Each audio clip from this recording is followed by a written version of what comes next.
like someday we'll all be wireless. Okay,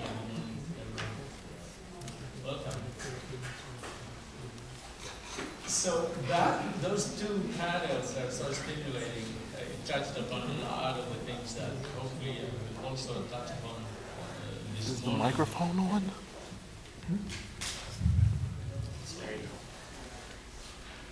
And but I'll give you a little bit of background in terms of some of the things that led to what PhilDev, which Christina mentioned earlier. It is the short for Philippine Development Foundation. All it is an excuse to channel a few things from here to the Philippines, but mostly a lot of knowledge, channeling, advising, and so on. Occasionally we do transmit financial aid and so on, but that's minor. In the past, it used to be PhilDev was or started with the name Ayala Foundation USA, and what it was at the time was to bridge Filipino-American diaspora gift giving to their favorite projects in the Philippines. And we did that for 10 years. In that 10 years, we reached about $10 million. And at the same time, we probably roughly spent $3 million just to sustain it. But it was all for a good cause, helping the Filipino-American diaspora to help.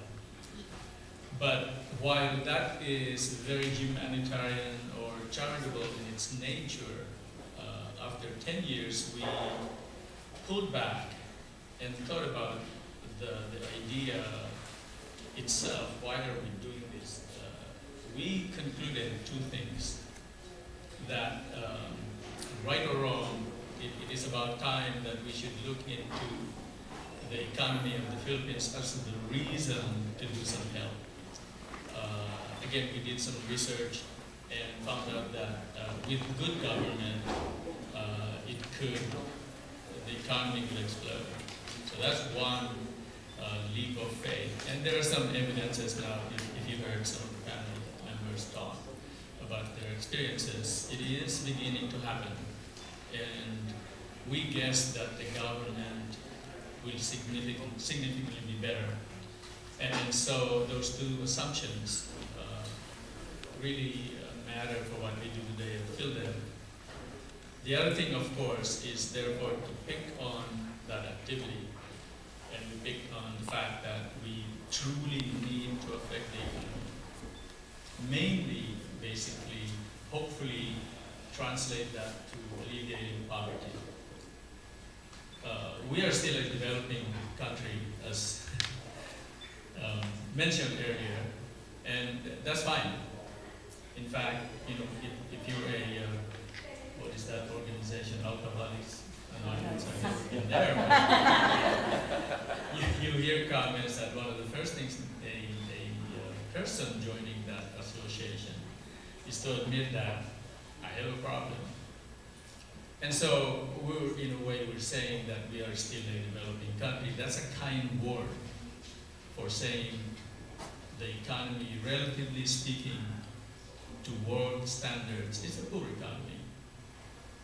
So we started to focus on that. Prior, you know, Christina and others mentioned that STAC,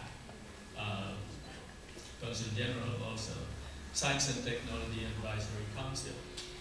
It was for that, and you will be proud of this, that program was started in the US by the Department of Foreign Affairs in the San Francisco or the Western region. And they were good enough to realize that there's a lot of Filipino-American talent here. So that got started. The staff leadership today took it to the next step. Besides advisory council functions in technology, for example, what we used to do was they shipped this boxes of research papers and asked us to review them. It was crazy because, you know, you get about I don't know, 500 research papers at a time, and they say, hey, could you come and give us your comments in 1 week? Oh. So we had no reason but to multiply the memberships of Silicon Valley, and then that became actually worldwide. The second most active, I believe, was New York, and then a little bit in Europe. And then it kind of died down, but we kept the fire burning, I would say, during the GMA administration. Again, the San Francisco section through Consul General Paynor revived it with the president. There was a signing, and that's when Christina and Denny signed up. And of course, that's what we have today. Now they took it to the next dimension of entrepreneurship. So now there is a connection here, therefore, with the economy. So a lot of these things that well-meaning organizations do in the US, at some point in time will end up helping the economy. So PhilDev, right or wrong, we said, let us try to move the needle in the economy. No other humanitarian process at the time we concluded that, and that's only about 3 years ago, will ever move the needle. And so you have to ask yourself, are you crazy? But then we made a few other assumptions. One, the only entity that we should work with first is the government. And then added to that the educational system. We decided that let us not touch the industry at this time. So it sounds like an anomaly there because the industry moves the economy. We made the assumption after doing some research that we do not have enough of the high value-add expertise in science and engineering to really go into the industry and say, you must invest, because it's a money-losing proposition. So we have PhilDev today focusing on that, and I'd like to introduce our president, Catherine Buan Peterson.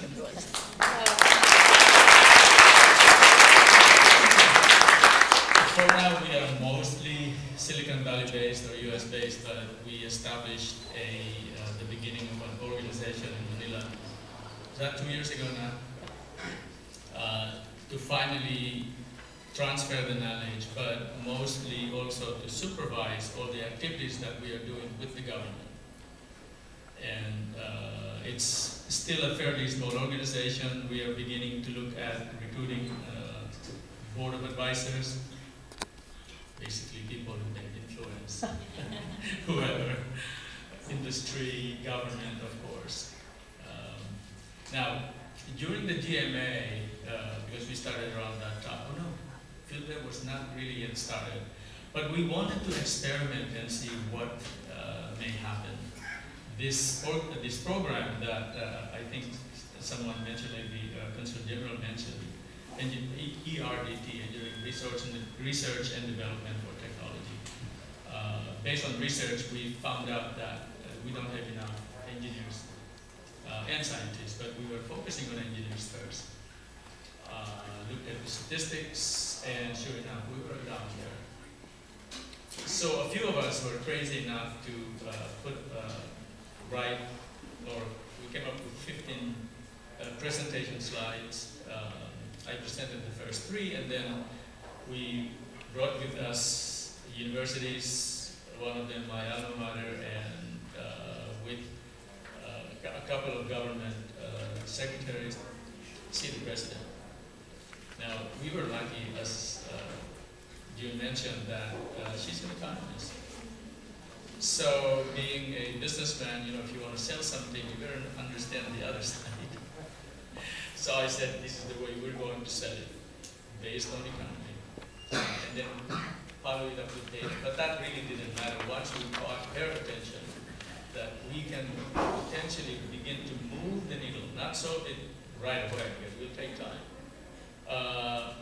She said, well, do you have other information? So that's when one of the deans that we were with presented all the numbers including the amount of money we were asking for. And that was about 5 billion pesos. In less than 30 minutes, he said, okay, what else? You have the money. I thought maybe we were shocked. But I guess there is enough passion there to really help the country.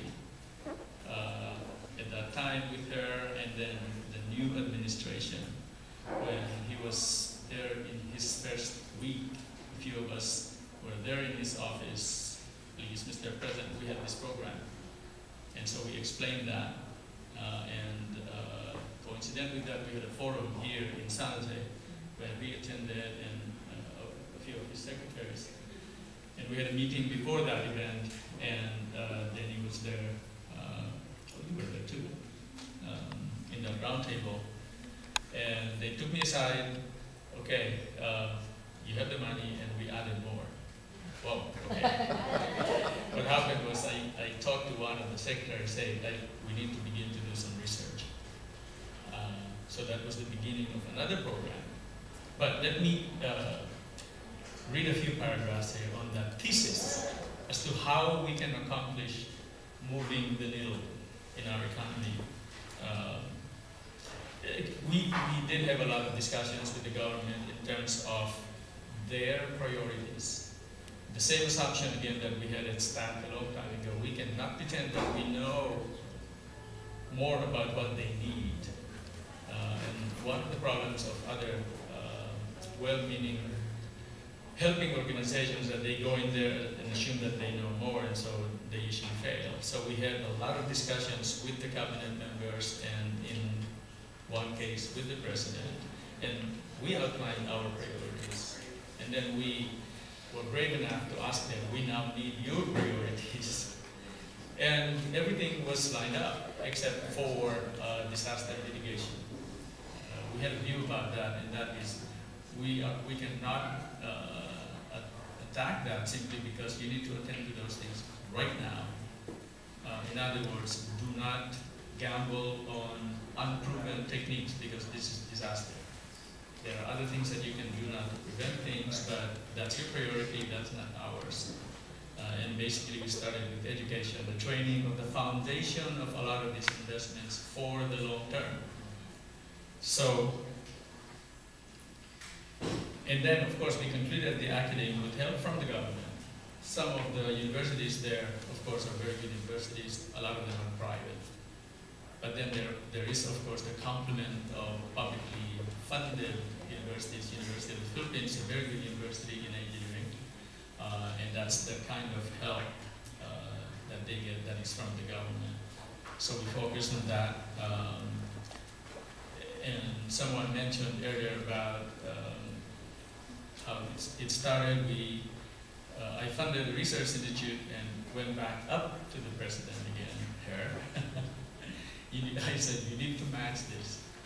And the same group that I was with, well, she came back with an answer, okay, well, why don't you provide 7%, I'll provide 30%. No way. You need to give 50-50 with me.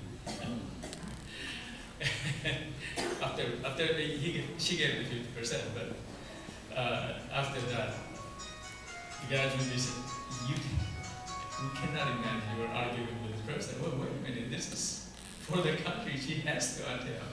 But anyway, there is, the only point there, not to digress again here, is that there is so much willingness now, assuming you have the right ideas to move the needle.